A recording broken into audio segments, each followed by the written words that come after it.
अंजलि गांव की सीधी सादी लड़की है। उसकी शादी को 2 साल बीत चुके हैं।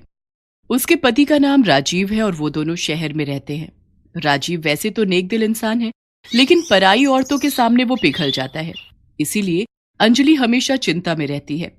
ऑफिस से आने के बाद हर रोज अंजलि राजीव का फोन चेक करती है। क्या अंजलि, तुम हमेशा मेरे ऊपर शक करती रहती हो? मुझे तुम्हारे ऊपर कोई भरोसा नहीं है। पता नहीं बाहर क्या क्या करते रहते हो। अंजलि को हमेशा शक लगा रहता है। इसमें अंजलि की कोई गलती नहीं है। ऐसे ही दिन बीतते रहते हैं। इतने में अंजलि गर्भवती हो जाती है और डॉक्टर साहब अंजलि को घर का कामकाज करने से मना कर देते हैं।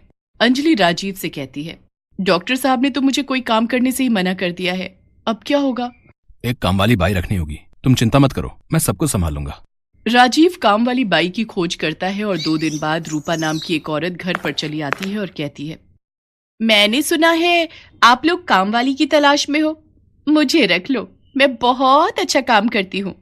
रूपा की उम्र 30 के आसपास है और वो बहुत सुंदर भी है। रूपा को देखकर राजीव पिघल जाता है और कहता है, हाँ, हम तुम्हें रख सकते हैं, बिल्कुल रख सकते हैं। लेकिन अंजलि ने कहा, नहीं रुको, पहले जांच तो कर लेते हैं कि इसका घर कहाँ है, ये आई कहाँ से है। उसकी क्या जरूरत है अंजलि, अभी हमें काम वाली की जरूरत है, हम इसे रख लेते हैं। राजीव अंजलि की बात नहीं सुनता है और रूपा को काम पर रख लेता है। रूपा घर के कामों में लग जाती है, मगर उसके काम से अंजलि बिल्कुल खुश नहीं है। वो हर काम आधा अधूरा करती है और काम से ज्यादा समय सजने धजने में लगा देती है। राजीव तो बस रूपा को देखता ही रहता है। राजीव, अभी तक तुम तैयार नहीं हुए हो, आज ऑफिस नहीं जाओगे? नहीं अंजलि, आज अच्छा नहीं लग रहा है। अंजलि आराम करती रहती है और राजीव बैठकर पूरा दिन रूपा को देखता रहता है। अरे साहब, क्या देख रहे हो ऐसे? तुम्हें देख रहा हूँ रूपा, तुम कितनी सुंदर हो। ये सुनकर रूपा शर्मा जाती है और कहती है, ऐसे ना बोलो साहब, मालकिन सुन लेगी तो बवाल हो जाएगा। तो फिर आज रात को जब तेरी मालकिन सो जाएगी तब घर के बाहर चली आना, हम दोनों बहुत गप्पे लड़ाएंगे। यहाँ राजीव रूपा का दिल बहलाने में लगा हुआ है और उधर कमरे के अंदर बैठकर अंजलि सोच रही है, आखिर राजीव को हुआ क्या है? जो रोज ऑफिस जाने के लिए मरता था वो आज ऐसे ही घर पर क्यों बैठा है? कुछ तो गड़बड़ है। रात को अंजलि खाना खाकर सो जाती है। राजीव इसी के इंतजार में था। अंजलि के सोते ही राजीव घर के बाहर चला गया। रूपा भी चली आई और दोनों मिलकर बातें करने लगे। रूपा, तुम्हें पता है तुम्हारे बाल बिल्कुल रेशम जैसे हैं। ऐसा ना बोलो साहब, मुझे शर्म आती है। मैं सच बोल रहा हूँ, और तुम्हारी आंखें इतनी सुंदर हैं कि क्या बताऊं। और तभी अंजलि आ जाती है और दोनों को रंगे हाथों पकड़ लेती है। अच्छा, तो ये चल रहा है यहाँ पर? मैं सो क्या गई, तुम यहाँ काम वाली के साथ गप्पे लड़ा रहे हो? अंजलि को देखकर दोनों घबरा जाते हैं। रूपा डरी हुई आवाज में कहती है, अब नहीं मालकिन, मेरा कोई दोष नहीं है, साहब ने ही मुझे बुलाया था। अरे हाँ अंजलि, मैंने ही रूपा को बुलाया था। असल में रूपा के पिता की तबीयत बहुत खराब है, इसलिए सोचा था कि उसे कुछ पैसे दे दूं। ये लो रूपा, 2000 रुपए, अब जाओ यहाँ से। रूपा पैसे लेकर चली जाती है, लेकिन अंजलि का शक नहीं जाता। अगले दिन से अंजलि ने रूपा की निगरानी करनी शुरू कर दी। ये रूपा मुझे कुछ ठीक नहीं लग रही है और राजीव का तो कोई भरोसा ही नहीं है। ऐसे ही कुछ महीने बीत गए। इन महीनों में राजीव रूपा पर पूरे तरीके से फिदा हो गया। उसने रूपा की तनख्वाह भी बढ़ा दी।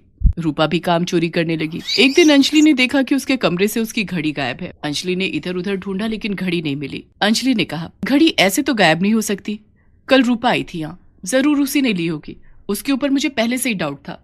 अंजलि की बात सुनकर राजीव ने कहा, अरे नहीं अंजलि, रूपा इतनी बुरी भी नहीं है, तुम्हारी घड़ी कहीं गिर गई होगी। राजीव मानने को राजी ही नहीं कि रूपा ऐसा कर सकती है। उसके बाद से हर 2 दिन में घर से कुछ न कुछ गायब होने लगा। मगर राजीव ने रूपा को काम से नहीं निकाला, क्योंकि वो तो रूपा से प्यार कर बैठा था। अंजलि ने सोचा कि कुछ तो करना ही पड़ेगा, और इसके कुछ ही दिनों बाद अंजलि अपना पेट पकड़कर बैठ गई और जोर जोर से चिल्लाने लगी, आह, दर्द हो रहा है, पेट में बहुत दर्द हो रहा है। राजीव और रूपा दौड़ कर आए। राजीव ने अंजलि को अस्पताल ले जाने के लिए गाड़ी बुलाई और रूपा के हाथ में घर की चाबी देकर राहुल अंजलि को लेकर निकल पड़ा अस्पताल की तरफ। कुछ देर बाद अंजलि ने चिल्लाना बंद कर दिया और कहा, पेट दर्द ठीक हो गया राजीव, चलो अब घर वापस चलते हैं। लेकिन अभी तो तुम दर्द से तड़प रही थी। हाँ, मगर अब मैं ठीक हूँ, अब चलो घर वापस। ड्राइवर ने गाड़ी घुमा ली। घर के सामने पहुंचते ही अंजलि ने देखा कि घर का दरवाजा खुला हुआ है। अंजलि राजीव के साथ घर के अंदर घुस गई और उसके बाद जो हुआ वो राजीव ने कभी सोचा भी नहीं था। उन दोनों ने देखा कि रूपा घर का सारा सामान इकट्ठा करके एक पोटली में बांध रही है। दोनों को देखकर रूपा चौंक गई। अरे, आप दोनों तो अस्पताल जाने वाले थे। मैंने पेट दर्द का नाटक किया था। मुझे पता था कि तुम एक चोर हो, इसीलिए मुझे ये नाटक करना पड़ा। छी रूपा छी, मुझे तुमसे ये उम्मीद नहीं थी। राजीव, पुलिस बुलाओ। रूपा अंजलि के पैर पकड़कर रोने लगी। मुझे माफ कर दो मालकिन, मुझसे गलती हो गई। मगर अंजलि ने एक भी बात नहीं सुनी। कुछ देर बाद पुलिस आ गई और रूपा को अरेस्ट करके ले गई। अंजलि ने राजीव से कहा, देखो राजीव, बीवी के अलावा और कोई सगा नहीं होता। राजीव ने अंजलि से माफी मांग ली। मुझे माफ कर दो अंजलि, आज मुझे समझ में आ गया है कि